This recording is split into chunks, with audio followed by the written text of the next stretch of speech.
Kalau kalian suka sejarah atau sering baca kisah sejarah, kalian bakal notice kalau di dunia ini ternyata ada banyak peristiwa sejarah yang kalau ditelusurin balik penyebabnya apa, pasti kalian bakalan geleng-geleng kepala. Maksudnya ada beberapa peristiwa besar dalam sejarah yang ternyata bisa kejadian cuman gara-gara hal yang sepele. Contohnya kayak peristiwa Perang Dunia Pertama yang ternyata bisa terjadi gara-gara mobil yang ditumpangin pewaris Kekaisaran Austria-Hongaria itu salah belok. Begitu juga dengan peristiwa penemuan benua Amerika sama Columbus yang ternyata berawal dari kesalahan hitung keliling bumi. Dan masih banyak lagi. Nah, di video kali ini kita bakalan bahas 8 peristiwa sejarah yang terjadi gara-gara kesalahan yang sepele. Jadi kalau kalian penasaran, nonton videonya sampai habis.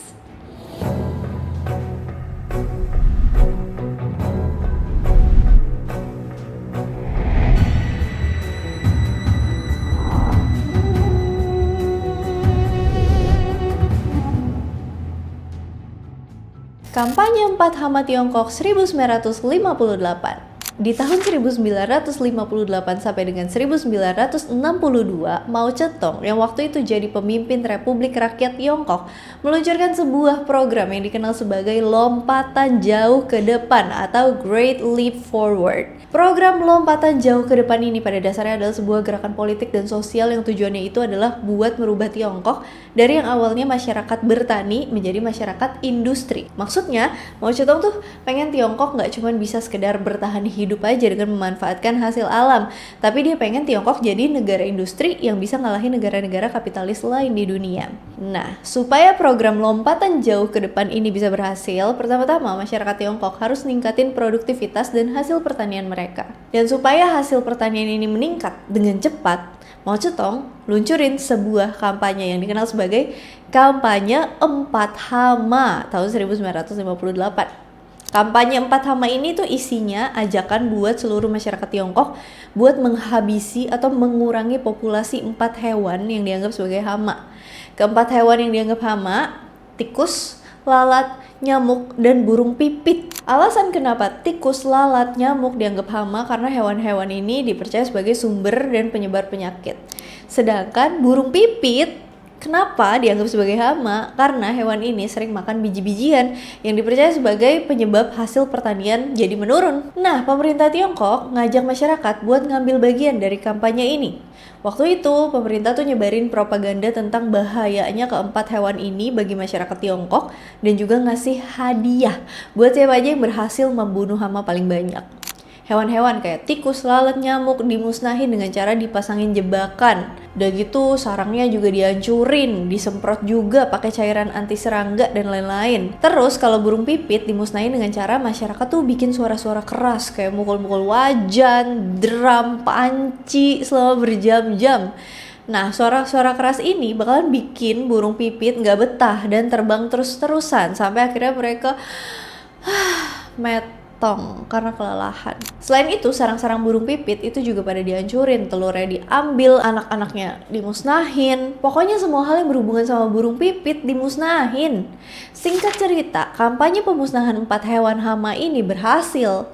Di akhir masa kampanye itu, pemerintah dan masyarakat Tiongkok diperkirakan berhasil memusnahkan sekitar 1,5 miliar tikus, 1 miliar burung pipit, dan lebih dari 100 kg lalat dan juga nyamuk. Well, ini perkiraan ya, nggak tahu juga sih jumlah pastinya berapa, tapi perkiraannya segitu, nggak ada exact numbers. Meskipun kampanye ini dianggap berhasil, tapi keberhasilan ini adalah awal dari bencana kelaparan besar yang menimpa Tiongkok. Soalnya dengan berkurangnya populasi burung pipit di alam, maka populasi serangga kayak belalang itu meningkat. Karena burung pipit selain makan biji-bijian, mereka juga makan serangga kayak belalang. Tapi karena burung pipit udah dimusnahin secara besar-besaran, akhirnya belalang jadi overpopulasi. Belalang-belalang ini nyerang lahan pertanian dan justru malah bikin banyak pertanian yang gagal. Hal ini diperparah dengan adanya kekeringan dan banjir yang bikin produksi pertanian menurun drastis. Hasilnya terjadi bencana kelaparan besar di Tiongkok dari tahun 1958 sampai dengan 1962.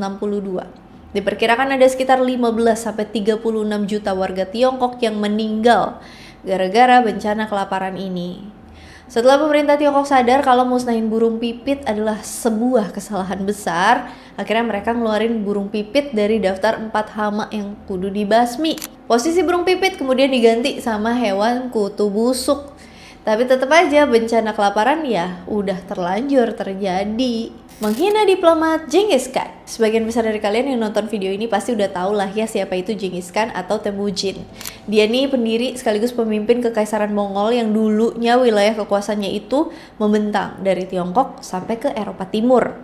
Dia juga dikenal sebagai pemimpin Mongol yang paling ditakutin dan dianggap bertanggung jawab atas hilangnya nyawa 40 juta orang atau sekitar 10% populasi dunia pada waktu itu.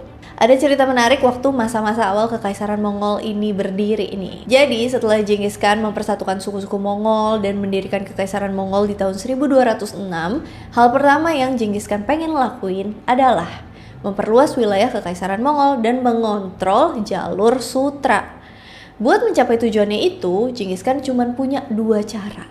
Yang pertama, lewat jalur perang dengan dinasti atau kerajaan yang ada di sekitar perbatasan wilayah Mongol. Atau cara kedua, ngelakuin kerjasama sama kerajaan itu. Waktu itu sekitar tahun 1218, Genghis Khan pengen ngelakuin kerjasama dagang dengan kekaisaran Khwarezmia yang dikenal sebagai pusat perdagangan di Asia Tengah yang juga menguasai jalur sutra di bagian barat. Maka dari itu, Genghis Khan ngirim utusan ke kota Otrar yang jadi perbatasan sekaligus pintu masuk ke wilayah kekaisaran Khwarezmia. Genghis Khan ngirim sekitar 450 orang sebagai utusan sambil bawa banyak barang-barang berharga kayak emas, perak, kain sutra, dan lain-lain. Tapi saat utusan ini masuk ke kota Otrar, iring-iringan ini ditahan sama gubernur kota itu yang bernama Inalchuk. Gubernur Inalchuk ini nahan terus mengeksekusi iring-iringan itu gara-gara dia nuduh orang-orang yang jadi utusan Genghis Khan sebagai mata-mata. Semua orang yang ikut di iring-iringan itu dieksekusi. Kecuali 1 orang, pengemudi unta yang berhasil kabur pulang ke Mongol. Nah, si orang yang berhasil kabur ini ngelaporin kejadian ini ke Genghis Khan. Setelah mendengar apa yang terjadi kepada utusannya, ya tentu aja Genghis Khan marah banget ya. Tapi meskipun dia emosi sama kejadian itu, dia tuh masih positive thinking dan mikir mungkin aja ada semacam salah paham. Abis itu Genghis Khan ngirim lagi 3 orang utusan ke Shah Alah ad-Din Muhammad yang kedua, pemimpin kekaisaran Khwarezmia. Tujuannya buat meminta Shah Muhammad yang kedua untuk menghukum gubernur Inalchuk dan ganti rugi atas barang-barang yang disita sama gubernur itu. Bukannya minta maaf atas kejadian itu, Shah Muhammad yang kedua malah nolak permintaan Genghis Khan dan mempermainkan utusan-utusannya. Dari ketiga utusan itu, 1 orang dieksekusi, 2 lainnya dipermalukan dengan cara dicukur janggutnya. Janggut itu dulu adalah simbol kehormatan. Jadi kalau misalnya dicukur ya udah dipermalukan. Kemudian utusan-utusannya ini diusir. Tindakan ini tentu aja dianggap sangat tidak pantas sama Genghis Khan. Dan di detik itu juga Genghis Khan mutusin buat balas dendam. Dia nunda kampanye dia di Tiongkok, terus ngumpulin pasukan yang banyak dan mulai kampanye militer ke kota Otrar. Singkat cerita, setelah pertarungan berbulan-bulan, kota Otrar berhasil dikuasai pada tahun 1220 Masehi dan Inalchuk akhirnya ditangkap terus dieksekusi dengan cara yang sadis. Sedangkan Shah Muhammad yang kedua berhasil kabur. Setelah Otrar jatuh ke tangan pasukan Mongol yang dipimpin sama Genghis Khan kemudian melanjutin lagi serangannya ke kota-kota penting kekaisaran Khwarezmia kayak Bukhara, Samarkand, Khorasan, dan lain-lain. Dan kampanye militer Genghis Khan ini bikin kekaisaran Khwarezmia jadi lemah dan perlahan-lahan menghilang. Peristiwa kehancuran kekaisaran Khwarezmia kemudian buka jalan buat pasukan Mongol untuk menguasai wilayah Asia Tengah, Persia, sampai ke Eropa Timur. Dan ini jadi salah satu alasan kenapa wilayah kekuasaan kekaisaran Mongol itu luas banget sampai ke Eropa Timur. Kalau waktu itu Inalchuk nggak mengeksekusi dan menyita rombongan utusan Genghis Khan, atau kalau Shah Muhammad yang kedua nurutin kemauannya Genghis Khan buat menghukum Inalchuk yang notabene adalah pamannya sendiri, mungkin peristiwa perang besar yang mengakibatkan kehancuran kekaisaran Khwarezmia dan sebagian peradaban Persia nggak bakalan terjadi. Dan mungkin wilayah kekuasaan Mongol nggak bakalan jadi sebesar itu. Gimana kalau menurut kalian? Meriam yang menghancurkan Konstantinopel. Di zaman dulu sekitar tahun 1400-an ada seorang pengrajin yang bisa buat meriam yang dikenal dengan sebutan Orban. Orban ini asalnya dari Dacian, sebuah daerah di timur Eropa. Waktu itu Orban dikenal sebagai pengrajin yang ahli dalam pembuatan meriam dari bahan perunggu. Bahkan Orban sempat dijuluki sebagai master pengrajin perunggu di sekitar wilayah Eropa Timur. Saat orang-orang Eropa waktu itu lebih milih buat bikin meriam yang lebih kecil dari bahan besi, Orban masih setia melestarikan teknik pembuatan meriam besar dari bahan perunggu. Pada suatu hari, Orban ngunjungin istana Kaisar Konstantinus yang ke-11, Palaiologos, penguasa kekaisaran Bizantium atau Romawi Timur terakhir yang berkuasa dari tahun 1449 sampai dengan 1453. Alasan Orban ngunjungin sang kaisar itu tuh buat mamerin meriam hasil buatannya. Siapa tahu ya kan, sang kaisar tertarik dan pengen beli meriam-meriamnya dia. Sebenarnya Kaisar Konstantinus yang ke-11 udah pernah ngeliat kekuatan meriam yang dipamerin nih sama Orban. Soalnya meriam yang dipamerin Orban nih katanya bisa menghancurkan tembok batu sampai hancur berkeping-keping. Inilah yang kemudian bikin Kaisar Konstantinus yang ke-11 sangat senang waktu ketemu sama si Orban. Tapi meskipun sang kaisar tertarik, keadaan finansial kekaisaran Bizantium waktu itu tuh lagi agak terbatas. Kaisar lagi nggak punya biaya buat membangun meriam itu. Karena kecewa, Orban ninggalin Konstantinopel dan mutusin buat cari calon pemberi yang baru. Setelah dari Konstantinopel, Orban mutusin buat pergi ke istana Sultan Mehmed yang kedua atau yang lebih dikenal sebagai Muhammad Al-Fatih. Sultan Mehmed yang kedua ini adalah penguasa Kesultanan Utsmaniyah atau Kekaisaran Ottoman dari tahun 1444 sampai dengan 1481.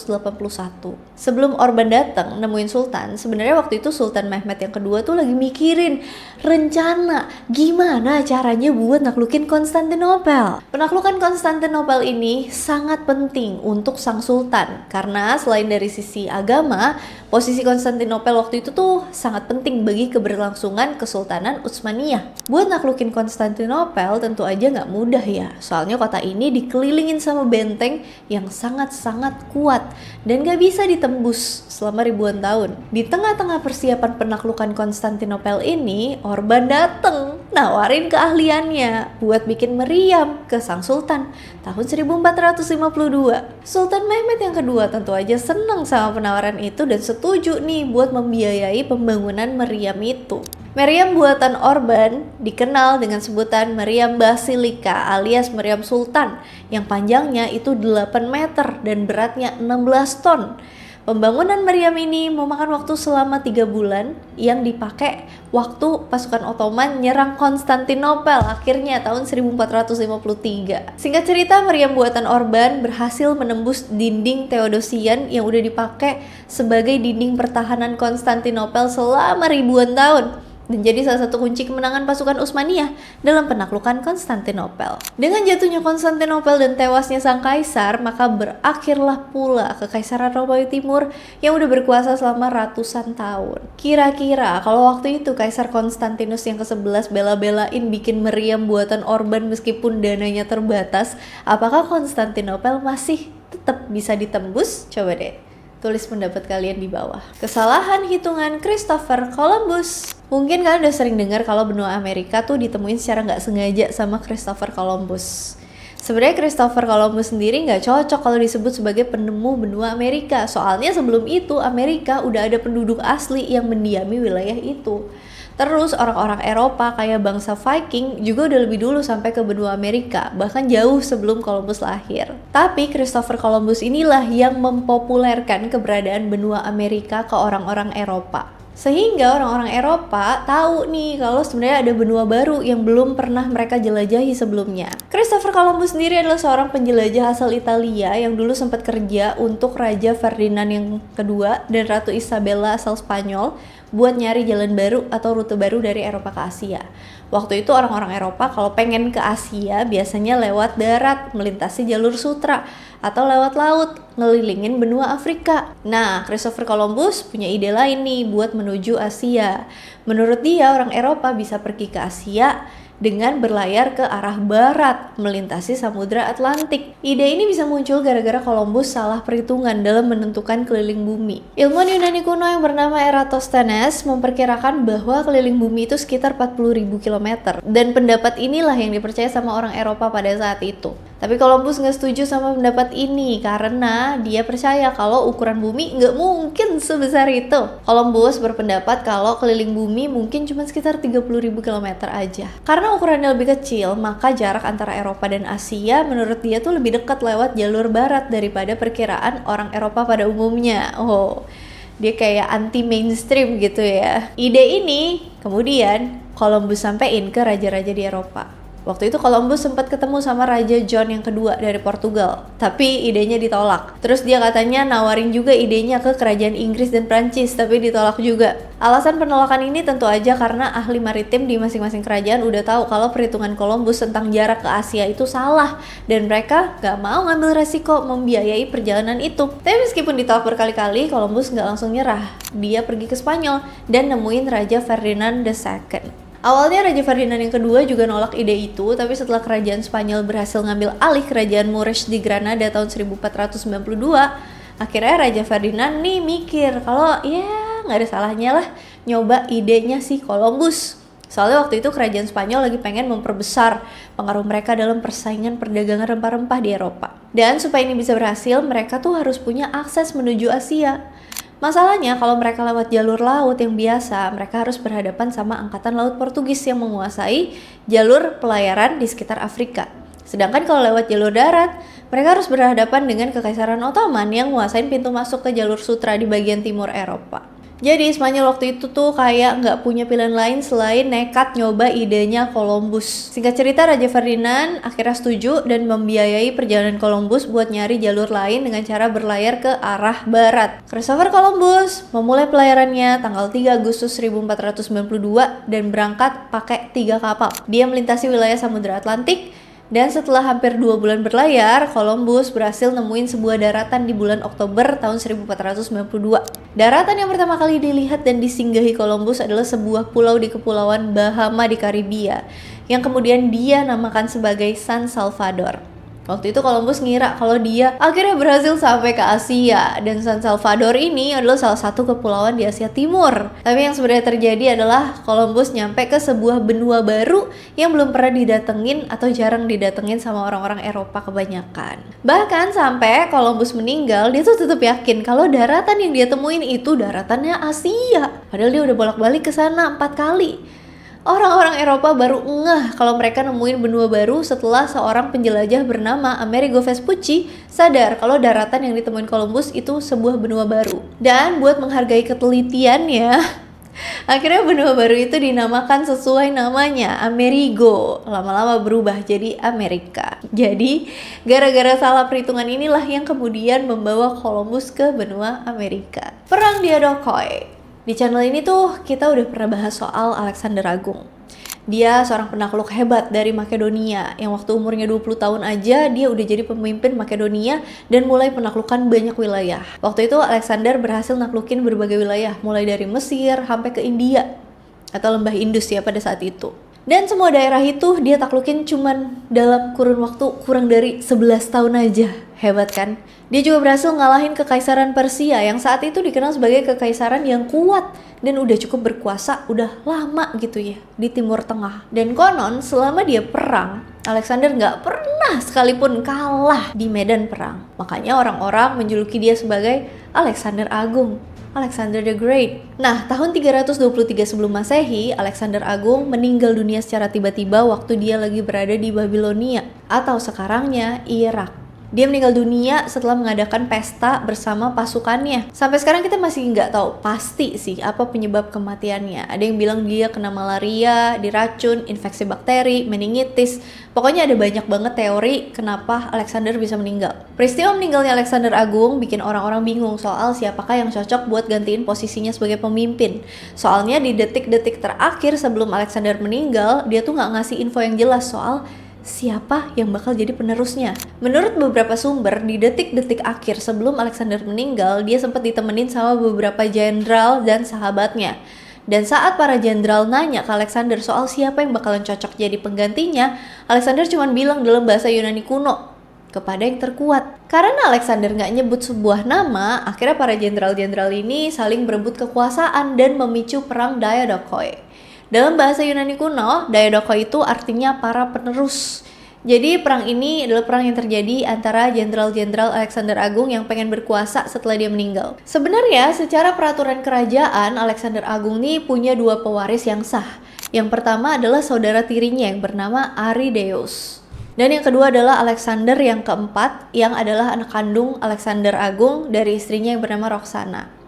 Arideus sempat diangkat jadi raja dan memerintah bersama dengan Alexander yang keempat, putra kandungnya Alexander Agung. Tapi mereka berdua pada akhirnya dibunuh sama pihak-pihak yang pengen ngambil alih kekuasaan, yaitu para jenderal-jenderal. Dan disinilah perang Daedokhoi terjadi. Perang ini berlangsung selama kurang lebih 40 tahun dan membuat wilayah-wilayah yang pernah dikuasain Alexander Agung jadi pecah. Pada akhirnya wilayah kekuasaan Alexander Agung dibagi jadi beberapa kerajaan yang masing-masing dipimpin sama para jenderal. Bayangin ya, Alexander Agung tuh udah capek-capek naklukin, nyatuin banyak wilayah di bawah kekaisarannya. Tapi karena di akhir hidupnya dia nggak nyebutin secara jelas, nunjuk gitu ya siapa penggantinya, akhirnya terjadi perebutan kekuasaan dan bikin wilayah kekuasaannya terpecah lagi. Usaha yang sia-sia. Penghinaan utusan Kubilai Khan dan berdirinya Majapahit. Mungkin sebagian dari kalian masih ada yang belum tahu kalau peristiwa berdirinya Majapahit itu ada hubungannya sama Kekaisaran Mongol. Jadi setelah Genghis Khan meninggal dunia tahun 1227 Masehi, kepemimpinan Kekaisaran Mongol diterusin sama keturunan-keturunannya. Salah satunya yang terkenal itu Kubilai Khan. Kubilai Khan cucu dari Genghis Khan, pendiri dinasti Yuan yang berhasil naklukin seluruh daratan Tiongkok pada tahun 1279 Masehi. Meskipun udah menguasai seluruh daratan Tiongkok waktu itu, tapi dia nih masih ngerasa belum cukup. Dia pengen memperluas daerah kekuasaannya jauh keluar Tiongkok. Dan salah satu wilayah yang pengen ditaklukin dia di Asia Tenggara itu adalah Pulau Jawa. Waktu itu kerajaan yang paling besar dan berpengaruh di Pulau Jawa adalah Kerajaan Singasari yang dipimpin sama Kartanegara. Kubilai Khan tercatat beberapa kali ngirim utusannya ke Pulau Jawa buat nuntut Kartanegara supaya tunduk ke dia. Dan Singasari buat jadi negara bawahan dari dinasti Yuan. Tapi permintaan itu ditolak sama Kartanegara. Saat Kubilai Khan ngirim utusan terakhirnya pada tahun 1289, Raja Kartanegara malah ngerusak wajah utusan itu dan motong telinganya dia. Perbuatan itu tentu aja bikin Kubilai Khan marah. Kayak yang dijelasin di awal tadi, bagi orang Mongol, melukai seorang utusan atau diplomat itu dianggap sebagai penghinaan yang sangat besar. Makanya saat Kubilai Khan tahu kalau utusannya dilukain, dia mutusin buat ngirim pasukan besar ke Pulau Jawa. Tujuannya cuma satu, menghabisi Kartanegara dan ngambil alih Singasari secara paksa. Armada Kubilai Khan berangkat dari Tiongkok pada tahun 1292 dan tiba di Pulau Jawa sekitar awal tahun 1293. Yang gak diketahuin pasukan Mongol adalah ternyata Raja Kartanegara udah tewas saat mereka masih dalam perjalanan menuju ke Jawa. Raja Kartanegara tewas setelah dibunuh sama Jaya Katuang pada tahun 1292. Raden Wijaya yang adalah menantunya Kartanegara manfaatin kedatangan pasukan Mongol buat balas dendam ke Jaya Katuang. Raden Wijaya bilang ke pasukan Mongol kalau dia tuh bakalan tunduk ke Kubilai Khan kalau pasukan Mongol bantu dia dalam membunuh Jaya Katuang. Di situ pasukan Mongol setuju dan mereka bareng-bareng deh ngadepin pasukannya Jaya Katuang. Singkat cerita, setelah Jaya Katuang berhasil dikalahin, Raden Wijaya ternyata punya rencana lain. Raden Wijaya ini gak mau tunduk sama Kubilai Khan dan berencana untuk menghabisi pasukan Mongol yang udah ngebantuin dia di perang itu. Nah, Raden Wijaya kemudian ngelakuin serangan secara tiba-tiba ke pasukan Mongol yang waktu itu udah sangat kecapean. Pasukan Mongol yang gak nyangka adanya serangan itu, akhirnya milih balik, pulang ke Tiongkok. Setelah pasukan Mongol pergi dan musuh utamanya udah tewas alias si Jaya Katuang, Raden Wijaya kemudian mendirikan kerajaan baru, yaitu Kerajaan Majapahit. Kerajaan inilah yang kemudian dicatat dalam sejarah sebagai salah satu kerajaan terbesar dan kuat di Nusantara. Salah belok penyebab Perang Dunia Pertama. Mungkin yang satu ini agak susah buat dipercaya ya, tapi Perang Dunia yang Pertama itu terjadi gara-gara hal yang sepele. Gara-gara ada orang yang salah belok. Jadi ceritanya dimulai ketika Adipati Franz Ferdinand lagi berkunjung ke Sarajevo, ibu kota Bosnia dan Herzegovina pada tahun 1914. Franz Ferdinand nih Adipati Agung Austria, sekaligus seorang putra mahkota pewaris tahta Kekaisaran Austria-Hungaria. Alasan Franz Ferdinand datang ke Sarajevo waktu itu adalah buat ngeliat langsung dan ngawasin latihan pasukan Kekaisaran Austria-Hungaria yang diadakan di situ. Kedatangan dia sekaligus buat nunjukin ke Serbia, musuh Kekaisaran Austria-Hungaria, supaya mereka tuh jangan macem-macem dan memperluas daerah perbatasannya ke wilayah Bosnia. Untuk Serbia, kedatangan Franz Ferdinand ke Sarajevo dianggap sebagai sebuah penghinaan besar. Soalnya ketika Franz Ferdinand datang ke situ tanggal 28 Juni, itu tuh bertepatan dengan Hari Raya Nasional Saint Vitus di Serbia. Dan juga hari peringatan pertempuran Kosovo-Polje yang pernah terjadi tahun 1389. Intinya tanggal 28 Juni itu dianggap sebagai hari yang sakral dan sensitif sama orang-orang Serbia. Di hari yang sakral itu Franz Ferdinand malah datang buat ngawasin latihan militer yang dekat sama perbatasannya Serbia. Tindakan ini tentu aja dianggap sebagai penghinaan kepada Serbia. Makanya sebelum Franz Ferdinand datang ke Bosnia, dia itu udah diperingatkan bahwa kedatangan dia tanggal 28 Juni bakalan ngundang reaksi negatif dan mungkin aja ada serangan teror. Dan bener aja, saat Franz Ferdinand berkeliling kota Sarajevo dengan mobil bak terbuka, dia sempat ngalamin serangan teror dari kelompok nasionalis Serbia. Waktu itu salah seorang anggota kelompok nasionalis Serbia sempat ngelempar bom ke arah mobilnya Franz Ferdinand. Tapi untung aja sebelum bom meledak, sopir mobil Franz Ferdinand bisa menghindar dan melarikan diri. Setelah kejadian itu, bukannya kapok, Franz Ferdinand malah ngelanjutin pawainya. Sebelum Franz Ferdinand balik dan ninggalin Sarajevo, dia tuh sempat mau ngunjungin perwiranya yang masuk rumah sakit gara-gara serangan bom yang tadi. Tapi supaya kejadian serangan bom itu nggak keulang lagi, rombongan itu mutusin buat ngambil jalan yang beda dari rencana awal. Kalau di rencana awal, rombongan ini tuh harusnya lewatin jalan Franz Joseph dan melintasin jalan-jalan pasar yang sempit. Tapi karena kejadian bom tadi, mereka ngubah rute dan milih buat lewatin jalan-jalan besar yang jauh dari pusat keramaian. Sayangnya rencana ini nggak disampaikan dengan jelas ke sopir yang bawa mobilnya Franz Ferdinand. Sopir yang bawa mobilnya si Franz Ferdinand nih masih ngira kalau mereka bakalan lewat jalan-jalan yang udah direncanain di awal. Miskom. Akhirnya ketika sampai persimpangan jalan Franz Joseph, si sopir malah belok dan masuk ke jalan Franz Joseph. Saat mobil yang ditumpangin Franz Ferdinand belok ke jalan itu, orang-orang yang ikut di belakang Franz Ferdinand berteriak ke arah sopir mobil Franz Ferdinand dan nyuruh dia berhenti buat putar balik. Di saat mobilnya Franz Ferdinand akhirnya berhenti buat putar balik, secara kebetulan di lokasi itu udah ada anggota grup nasionalis Bosnia yang bernama Gavrilo Princip. Gavrilo Princip masih temenan sama orang yang lempar bom di awal tadi. Waktu si Gavrilo ngelihat mobil yang membawa Franz Ferdinand berhenti gak jauh dari posisinya, dia manfaatin situasi ini buat balas dendam. Dia nembak Franz Ferdinand tepat di leher dan juga nembak Sophie, istri dari Franz Ferdinand. Tembakan sangat fatal dan bikin Franz Ferdinand dan istrinya meninggal gak lama kemudian. Peristiwa penembakan ini bikin Kekaisaran Austria-Hungaria marah dan mengecam Serbia karena mereka menganggap pembunuhan itu ada hubungannya dengan Serbia. Dan hal itu kemudian membawa Austria-Hungaria menyatakan perang terhadap Serbia. Pernyataan perang ini berefek kemana-mana. Austria-Hungaria didukung sama Jerman bersiap-siap menginvasi Serbia. Sedangkan Serbia yang didukung sama Rusia juga siap-siap menghadapi serangan Austria-Hungaria. Pada akhirnya situasi ini melebar kemana-mana dan pada Agustus 1914 Perang Dunia Pertama terjadi. Perjanjian Versailles dan bangkitnya Nazi Jerman. Tadi kan udah jelasin kalau peristiwa tewasnya Franz Ferdinand gara-gara sopir salah belok pada akhirnya memicu Perang Dunia Pertama. Sekarang kita bahas bisa jadi salah satu peristiwa yang memicu munculnya kebangkitan Nazi Jerman dan Perang Dunia yang kedua. Jadi ketika pasukan sekutu yang terdiri dari Inggris, Prancis, Rusia, Serbia, Amerika, dan lain-lain berhasil ngalahin pasukan blok sentral yaitu Jerman, Austria, Hungaria, Ottoman, Bulgaria dalam Perang Dunia yang pertama, pihak yang kalah dihukum dengan perjanjian tertentu. Kalau Jerman waktu itu mereka dipaksa menandatangani sebuah perjanjian yang dikenal sebagai Perjanjian Versailles. Meskipun disebut sebagai perjanjian, isinya tuh lebih mirip kayak hukuman dan paksaan ke Jerman. Isi perjanjiannya antara lain, Jerman harus bertanggung jawab secara penuh atas terjadinya Perang Dunia yang pertama. Jerman juga harus bayar ganti rugi perang ke sekutu yang jumlahnya tuh besar banget. Akibatnya ekonomi Jerman sempat anjlok tahun 1920-an. Selain itu, Jerman juga harus ngelepasin beberapa wilayah kekuasaannya, dan Jerman juga dikenakan pembatasan militer. Jadi dengan adanya pembatasan militer ini, Jerman nggak boleh punya pasukan militer besar dan nggak boleh memproduksi kendaraan atau peralatan tempur. Kalau kalian perhatiin, sebagian besar isi perjanjian Versailles tadi tuh sangat membebani Jerman.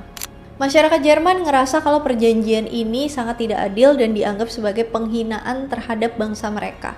Apalagi Jerman dibebanin utang yang banyak setelah perang, yang bikin Jerman ngalamin krisis ekonomi. Di masa-masa krisis inilah kemudian muncul gerakan-gerakan nasionalis yang pengen ngembaliin kejayaan Jerman di Eropa. Salah satunya adalah munculnya Partai Buruh Sosialis Nasional Jerman atau Nazi. Partai ini didirikan pada 5 Januari 1919 sama Anton Drexler dan Karl Harrer. Pada awalnya, partai ini dikenal dengan nama Partai Pekerja Jerman. Terus pada Februari 1920, nama partai ini berubah jadi Partai Buruh Sosialis Nasional Jerman. Waktu itu, Nazi manfaatin sentimen negatif masyarakat Jerman akibat kekalahan perang dan perjanjian Versailles tadi. Di masa-masa kekacauan itu, Nazi muncul nawarin solusi ke masyarakat Jerman yang udah muak sama keadaan negara mereka pasca perang. Nazi muncul dengan sentimen anti-Versailles, anti-Yahudi, anti-komunis yang waktu itu populer banget di masyarakat. Dan gara-gara hal ini, Nazi dapat banyak dukungan dari sebagian masyarakat Jerman yang waktu itu udah putus asa sama masa depan negara mereka. Dari sini Nazi dipimpin sama Adolf Hitler tumbuh jadi partai besar dan berhasil jadi partai utama di Jerman. Kalian pasti udah tahu ya apa yang terjadi setelah Nazi berkuasa dan Hitler jadi penguasa tunggal di Jerman. Jadi gara-gara perjanjian Versailles itu, partai-partai politik kayak Nazi muncul dan jadi salah satu sebab terjadinya Perang Dunia Kedua. Dan itulah kesalahan-kesalahan besar yang bisa mengubah catatan sejarah dunia. Sebenarnya of course masih banyak lagi sih. Tapi di video kali ini kita bahas ini aja karena udah panjang banget juga ya. Menurut kalian di antara ke-8 kesalahan yang barusan disebutin, yang mana kira-kira kesalahan yang paling fatal? Coba tulis pendapat kalian di komen dong. Seperti biasa, kalau misalnya ada yang mau ditambahin, ada yang mau di-request, ada yang mau dikoreksi, ada yang mau diskusikan, komen aja di kolom komentar. And as always, thank you so much for watching. I hope you guys like it, and I'll see you again on my next video. Happy New Year everybody. See you next year. Franz Ferdinand malah datang buat ngawasin latihan militer sebelum dia balik dan ninggalin Sarajevo. Dia itu bener gak sih